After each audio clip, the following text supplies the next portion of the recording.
ភាសាខ្មែរមួយនោះគាត់យល់ច្រឡំទិន្នន័យតួលេខកញ្ចប់ថវិកាដែលត្រូវយកទៅចរចាដើម្បីចេញជាថវិកាឆ្នាំរបស់ក្រសួងអប់រំសុខាភិបាលគាត់កាល់កូលេមិនថារដ្ឋាភិបាលកាត់លុយ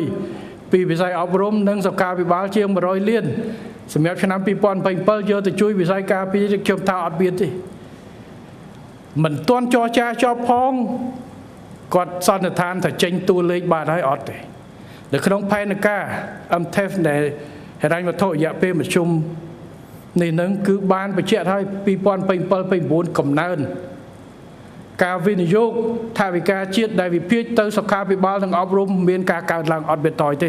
វិស័យការពារជាតិក៏កើនតែយើងមានលុយផ្សេងអត់ទាន់ខ្វះលុយទៅកាត់ពីអប់រំសុខាភិបាលទេ